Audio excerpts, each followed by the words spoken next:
क्यों फिक्र करती हैं? आपको खुश होना चाहिए कि रूसा अपने घर वापस चली गई। नहीं, मैं खुश हूँ, बस परेशान हूँ। पता नहीं ना सबा भाभी का क्या रवैया होगा। इस हाल में होगी मेरी बच्ची। अम्मी, वो बेचारी इस वक्त किसी को पसंद नापसंद या मोहब्बत या नफरत करने की कंडीशन में ही नहीं है। वो तो खुद मोहताज है। उनका दिल जीतना मुश्किल नहीं होगा।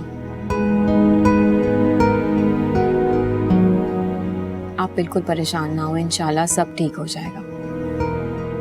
साइमा, ये तुम हो बेटा? इतनी समझदारी की बातें कैसे कर रही हो? वक्त और हालात बहुत बड़े उस्ताद होते हैं अम्मी। इस मुश्किल वक्त ने मुझे बहुत कुछ सिखा दिया। मैंने लोगों के बदलते हुए रूप देखे। मैं गिरी तो मुझे संभालने वाला कोई नहीं था। ठोकर मारने वाले बहुत थे। हर ठोकर पे लगता था कि अगली ठोकर पे उठ नहीं पाऊंगी, मगर न जाने कैसे उठ के खड़ी हो जाती थी। और वो उठाने वाली जात कोई और नहीं, मेरे रब की थी।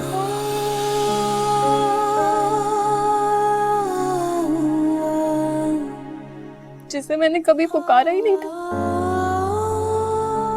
जब मुश्किल, परेशानी और तकलीफ में सबने मुझे अकेला छोड़ दिया, तो मैंने अंधेरों में अपने रब को पुकारा। उसने मुझे वो हिम्मत, हौसला और ताकत दी अम्मी, कि अब मैं नाउम्मीद नहीं हूँ। बहुत खूब। तुम्हें पता है, तुम्हारी ये बातें सुनकर मुझे कितना हौसला मिला है, और यकीन भी। रूसा के बाद तुम भी अपने घर जरूर जाओगी इंशाल्लाह।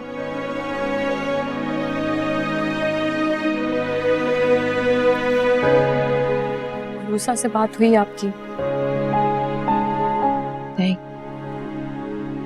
तो खुद करेगी। अब्बू दोबारा अपने दोस्त के घर चले गए? हाँ, जिस दिन से तुम आई थी तो उस दिन से गायब है वो। मैंने हमेशा अब्बू का साथ दिया। आपको हमेशा गलत समझा।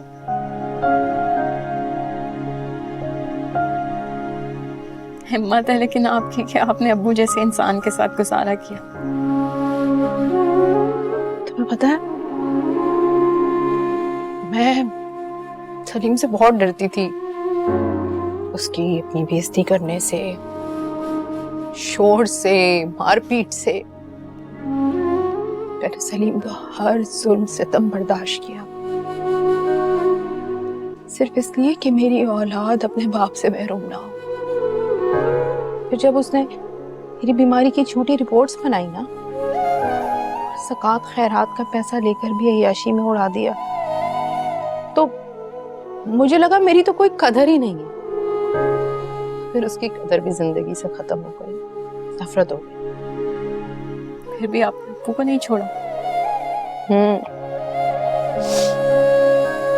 दुनिया के डर से है,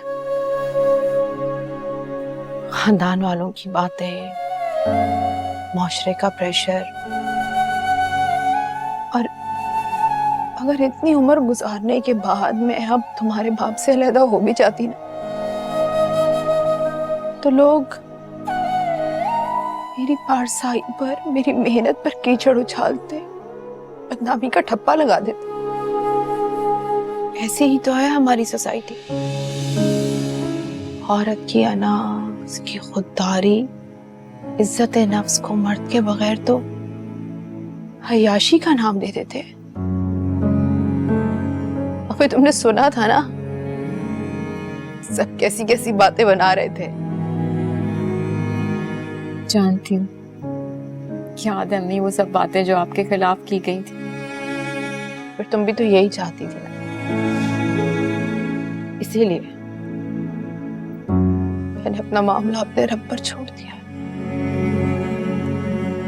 अम्मी, आज जिंदगी में पहली बार आपको अपने दिल की बातें सुनाई हैं। अफसोस इतना वक्त गुजार दिया, कभी आपको अपना समझा ही नहीं, समझने की कोशिश ही नहीं की। इसीलिए तो कहते हैं मेरा बच्चा बाअदब बानसीब, बेअदब बेनसीब। जो बच्चे बाअदब होते हैं ना, वो अपने माँ बाप के तजुर्बों से, उनके नुकसानात से सीख लेते हैं, बच जाते हैं नुकसान से। और जो बेअदब होते हैं ना, वो उनकी नहीं सुनते,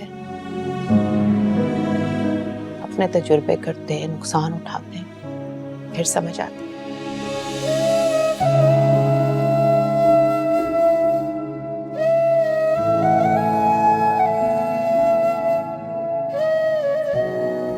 इधर आओ मेरे पास।